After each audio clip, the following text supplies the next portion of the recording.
Well, mga bay, kasama na natin si Doc Jose Villadolid. Kayo ba ay nangangalit ang mga ngipin? O nagti-teeth grinding? Pag-uusapan natin ngayon yan. Great morning, Doc. Good morning sa mga kataong bahay po natin ngayong umaga. Sana wag sila, marami na naman sila matututunan. Opo. Every Monday tayo. Ang medical term nito ay bruxism. Pero layman's term ay Mas mabigat po. Di ba ang topic na is harmful, dangerous. Ah. So, ibig sabihin nangangalit. Nangangalit. So, nangangalit. So, ibig sabihin mabigat yun. Galit eh. So, pag nangangalit, ibig sabihin mas malakas ang pressure doon. Oo, Kaysa yung biting forces natin, na regular na kumagat ka. Ang ano kasi, ang nangangalit na ngipin, ang pressure po na ini-exert sa ano natin, sa mga teeth, is 150 pounds. talaga? Mas more than siya doon sa regular na kumakain lang. Mas malakas. So, kaya sinasabi yung topic po natin, it is harmful to our oral health. Not only sa oral, pati medical health natin. So, ugnay na naman. Oh, anong epekto nito? Sa ngipin. Opo. Sa pag-usapan bilang dentista. So, ngipin sige. ang pag-uusapan natin. Ang epekto sa ngipin ng ng teeth grinding, grinding, opo. yung ngipin natin nauubos, napupudpud. Oh. Napupudpud, umiiksi.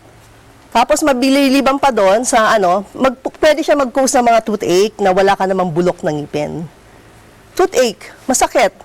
Kasi ang ngipin mo, kinakayod mo every night halos, di ba? So, ang daming ugat sa loob na napiperwisyo mo, na nakukompress mo.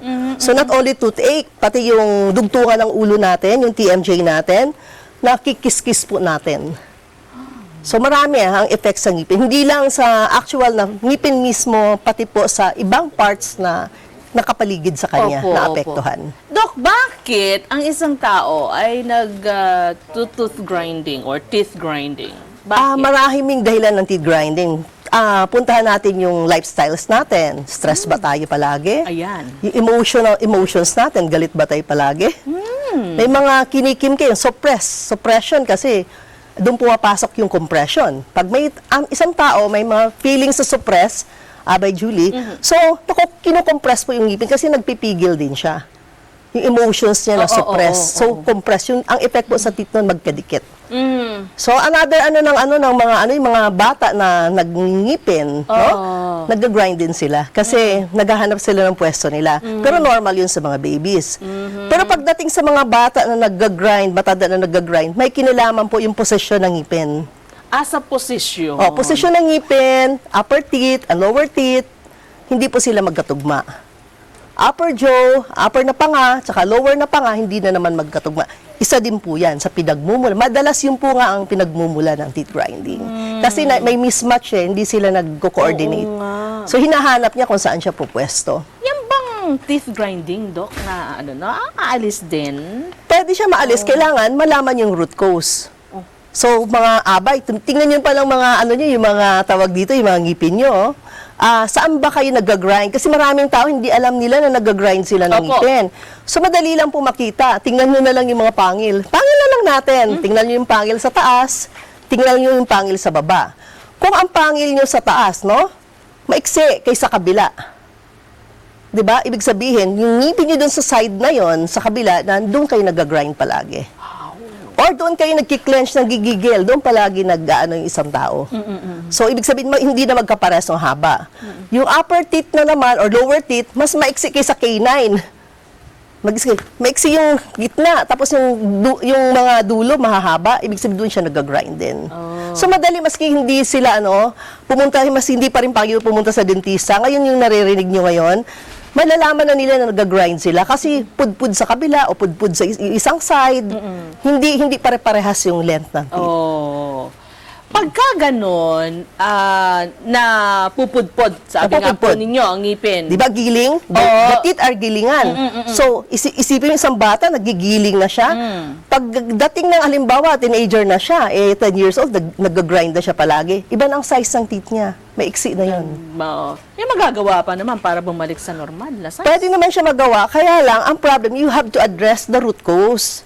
Kasi kung halimbawa, cosmetic, iko-cosmetic mo yan, dahil maiksi na, pangit na, mababasag lang yung mga cosmetic work ng dentist. Paano kung stress? Dahil sa stress, So dapat i-address mo yung stress, malalaman din ng dentista kasi halimbawa na-correct na yung teeth, no? Nag-x-ray siya, everything ginawa, no? Pero yung teeth ninyo, nababasag palagi, yung mga pinasahan, yung mga inayos ng dentista, ibig sabihin something wrong. Baka meron ka mga emotional, Ay, ganun. stress yung patient. Oo. Kasi pwede namin i-align yung teeth, but the problem is yung emotional niya. So, sisirain niya lahat yung trabaho ko. Diba? Tapos ako sisisihin, Doktora, mali yata ginawa mo.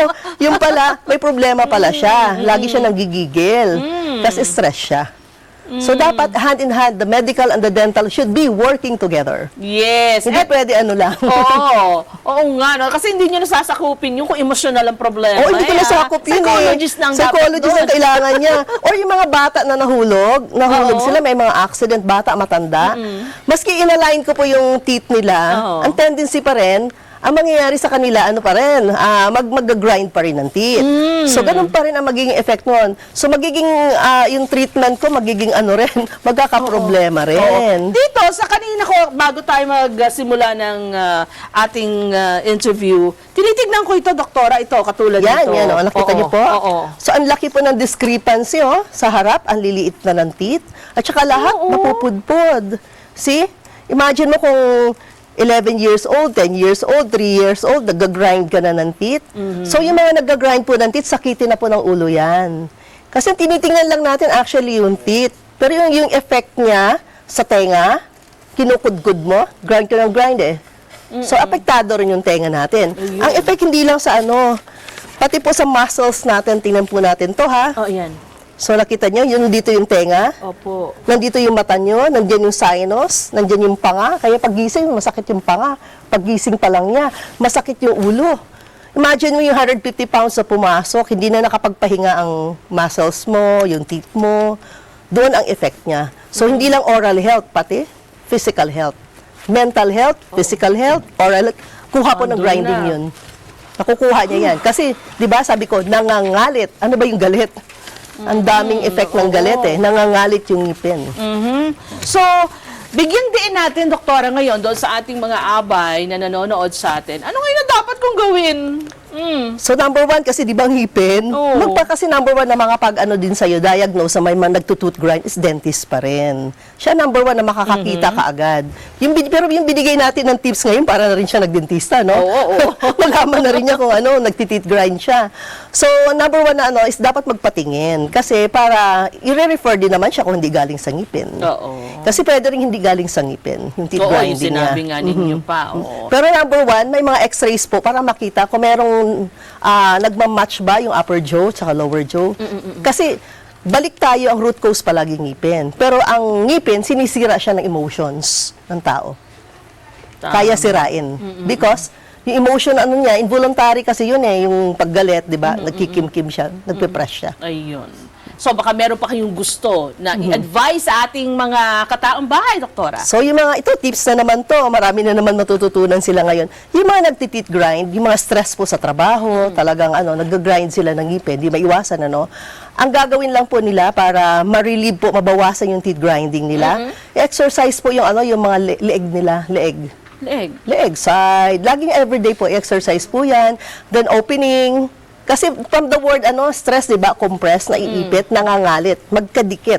So, once na laging ine-exercise po yung leeg, yung panga, yung bibig, nababawasan po yung, yung grinding. At saka number one po, para ma-relieve din sila sa grinding, sa daytime, you have to be conscious, lalo na yung mga bata ngayon, nagko-computer sila. Lalo na yung mga nasa trabaho. Ang isang tip po natin is ilagay yung dila in between the teeth. In between, wag masyadong mahaba. Konti lang, in between. Dito lang po. Abay Julie. Yes, like that. Then sara na yung labi. That's the way na marirelieve kayo sa teeth grinding. Nakakatulong po siya ng malaki. Oo nga naman. Kasi decompress, di ba? Ang teeth grinding, pressing yan Talagang ginigiling. Dinudurog niya. And for more info, pagdating po sa pangangalaga ng ating gilagid, ng ating ngipin, at kung ano-ano pa, puntahan nyo na lang si Doktora. Oo. Kanong number, Doc? Ang telephone number ko po ay 931-5283 at saka 453-2295. Ayun. Pwede po kayo tumawag. Yan. Tanong nyo na lang kung saan doon ang clinic ni Doc. Okay? Maraming salamat, Doc. Maraming salamat din po. Maraming At happy birthday, ah. Yes, thank you. Mga bay, don't change your channel. Dahil babalik kami kagad.